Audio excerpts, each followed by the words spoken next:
On the evening of December 6th, they had a battle of bands at the Block Recreation Center, which was along the harbor in Hawaii, along Pearl Harbor.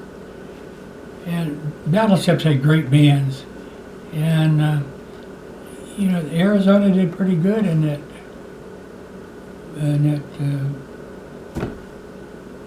event we had that night. And so the whole band was allowed to sleep in. That was the last of them. They were all killed.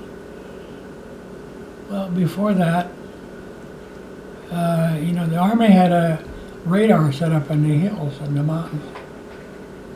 And they picked up these planes coming in from the north. And the officer that they reported to, he said, we're expecting planes in from the States.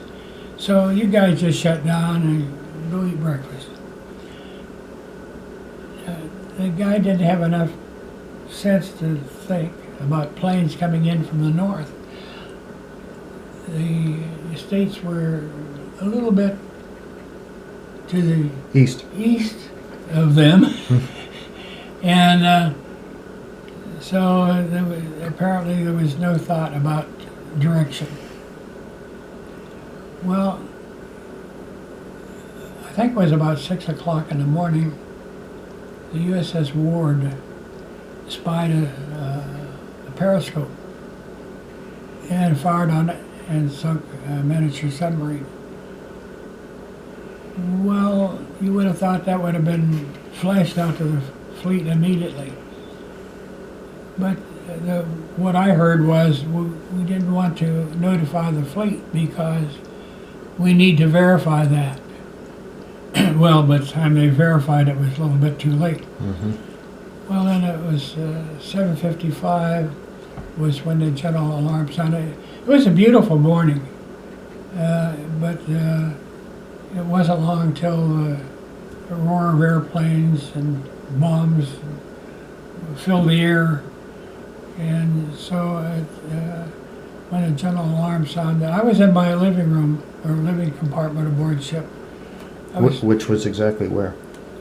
Where was that? Well, the living compartment was, we were on the second deck below. We were on the, what shall I say, the port side. But I was standing in about the midship aft of the barbette of turret 2. The barbette is a big tube that the turret rotates on. And my battle station wasn't too far away, so probably in about 3 minutes I was on my battle station. I had to go down 2 decks and into a room that was made watertight in a very short period of time. When General Quarters sounds, and so many seconds after General Quarters' watertight integrity is set, it was the safest place on the ship if you're not sunk. If you were sunk, you would never get out. Mm-hmm. Because the water would rush in and there's no way you're going to escape. And of course that happened to a lot of people. And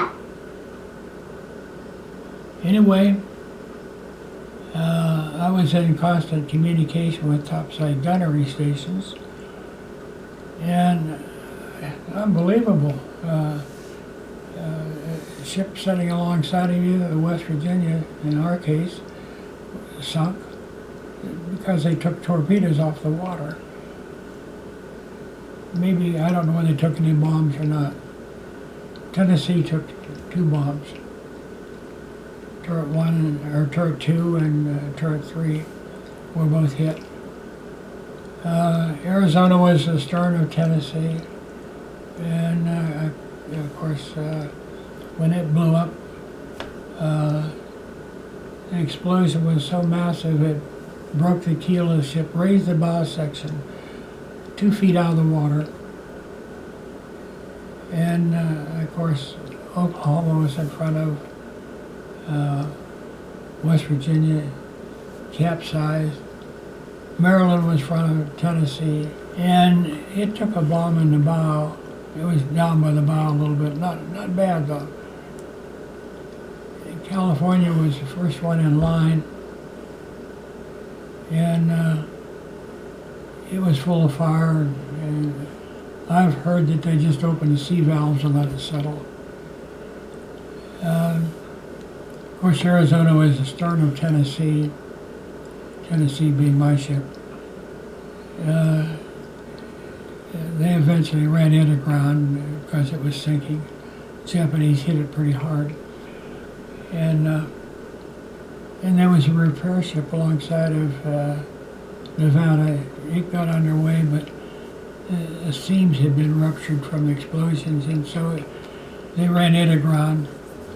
When did you realize that there was something wrong? Whenever you heard general quarters? Oh, well, I didn't realize until I started to hear over my telephones what was going on.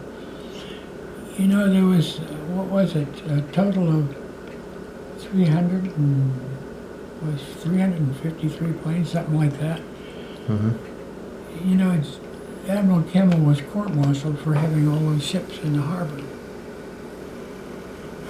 And so was General Short, because the Army didn't seem to be ready either, or the Army Air Corps. Well, some years later, after Admiral Nimitz took over, wrote a letter to Admiral Kimmel and said it was probably a good thing that all those ships were in the harbor, because with that many planes in the air, all those ships would have surely been sunk, and you would not have been able to recover one of them. Mm-hmm. Because it had been sunk in deep water. Mm-hmm. And I thought that was a lot of wisdom that the people who court-martialed Admiral Kimmel didn't apparently think about that. So actually, while a lot of people were killed in the attack, 2,403, there would have been a lot more killed if they had sunk those ships at sea. Yeah. And I never could understand why. Well, there was something like 96 ships in the harbor that day. It's a big harbor. 96 ships. 18 were sunk or damaged severely. And I think there was a couple destroyers got underway. It was 4 hours after we went to general quarters before I got to go topside. 2 hours, it got so hot in the plotting room. No air, and there's about, I don't know, 15 guys maybe. It got so hot, the perspiration was so bad that we swabbed the perspiration up off the deck. Now that's hard to believe, but the deck was wet from perspiration. Well, in about 2 hours we got a little fresh air, and then two more hours we were relieved so we could go topside. And it was a sight almost unbelievable. Well, you've probably seen pictures. The fires were terrible. And like I've said before, the heat was so bad that the water was on fire all around the ships, and the heat penetrated the hull of the stern of the Tennessee and damaged our watertight integrity. Things were burning inside the ship because of the heat penetration. It was just a sight unbelievable. How could this happen? Well, Tennessee was credited for shooting down, I think, 5 airplanes.